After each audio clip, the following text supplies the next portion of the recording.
Alam niyo po bang pinakamabilis sa paraan para maging masaya? What is the quickest and easiest way to be happy? Ito po, yung tingnan mo sa buhay mo kung ano yung meron ka. To see and appreciate what you have. That is the quickest and easiest way to be happy. And what is the easiest way to be sad? Ano yung pinakamabilis at madaling paraan para naman maging malungkot? Yung tingnan mo sa buhay mo, yung wala. When you're trying to find what is missing in your life, you will be sad and miserable. Ang kasabihan, happiness is not having everything, but happiness is being thankful for everything in your life. So the question is, are you thankful for what you have in your life? Have you looked around at your life? And have you been grateful for these things, for the people that you have, the experiences that you have undergone? Dahil kung hindi mo pinapansin, tinitignan, pinapasalamatan ang mga bagay-bagay sa buhay mo, magiging malungkot ka. Amen? Remember that gratitude is a free antidepressant. Meron po mga ibang tao, depressed, may sakit. Ang sakit nila, chronic sadness. Palaging nalulungkot. At ano po ang binibigay ng doktor? May gamot silang pinapainom sa kanila. Pero hindi mo kailangan uminom ng gamot para maging masaya ka. Napakasimple lang.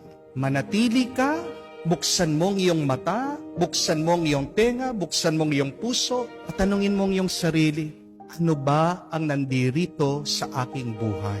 Sino ba ang nandirito sa aking buhay? Ano na ba ang aking nagawa sa buhay? See, Jesus was also doing this in the gospel.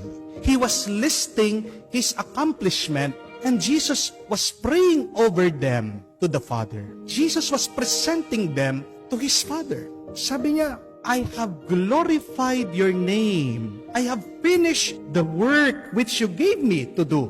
I have proclaimed your name to men. I have given them your word. Kaya nga masaya ang ating Panginoon. Kasi meron siyang natapos sa mga pinapagawa ng kanyang Ama.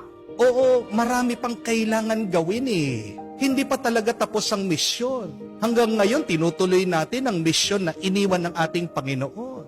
Pero hindi ibig sabihin, dahil meron pang kulang, hindi ka na magpapasalamat. Oo, may kailangan pang gawin, pero tandaan mo, may nagawa na. At ang tanong, nagpasalamat ka na ba doon sa natapos na?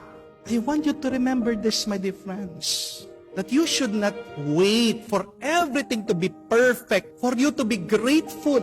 But please, be grateful, and then everything will be perfect. Ang taong palaging nagpapasalamat, anong karanasan niya? Karanasan na masaya dahil ganap, may nakompleto na. Ang problema sa atin, pag dumadaan tayo sa problema, nawawalan tayo ng pag-asa. Our problems make us hopeless. And what does hopelessness mean? Anong ibig sabihin ng walang pag-asa? You do not see any way forward. Di po ba? Kaya nga sinasabi ng iba, wala na po talaga, Father eh. Wala nang solusyon, wala nang magawa. When you are hopeless, you are blind to the future. Bulag ka sa paparating. Bulag ka sa pwedeng gawin. Anong kailangan gawin? Anong pwedeng gawin pag ikaw ay walang pag-asa, maraming problema? Manatili ka muna at pwede kang lumingon at tignan anong nangyari, ano nang nagawa mo, ano nang natapos mo. Remember that, my dear friends.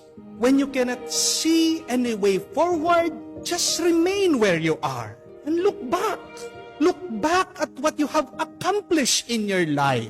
Because many times, we thought that we would not survive our problems. But look, here we are, still alive, surviving, breathing, and thriving.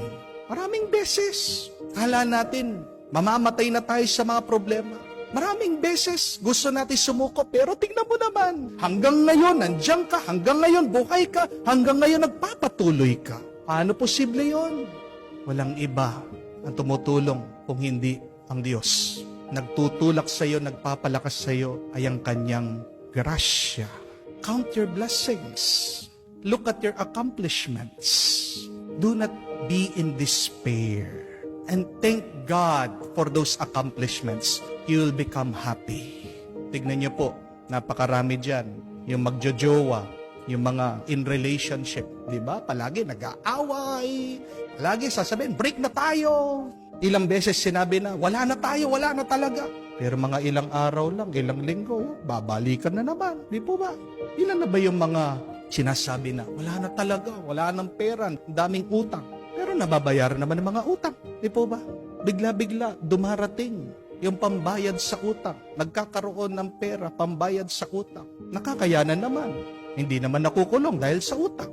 Yung mga iba, nawawala ng pag-asa dahil may sakit. Pero nakakalimutan, yung mga napakaraming beses din na nagkasakit tayo. Nagkasakit ka dati, gumaling ka, gagaling at gagaling ka pa. Kung maniniwala ka, kung aalagaan mong yung sarili, mangyayari. Kung posible nun, bakit hindi posible ngayon? Hindi po ba? Kaya nga, huwag tayong masyadong mag-alala. Ang kailangan mong gawin, manatili ka lang kung nasaan ka. Mas maganda, manatili ka sa Diyos. Tignan mo kung ano ang nandyan sa iyong buhay. Pasalamatan mo ito sa Diyos, mararamdaman mo ang tuwa at saya. Natandaan mo, hindi ka hahayaan ng Diyos na magpatuloy sa problema mo na walang grasya. When there are problems, God will give you enough grace to tackle those problems, to solve those problems. If you have solved problems in your life before, you can solve your problems still now through your perseverance and through God's grace.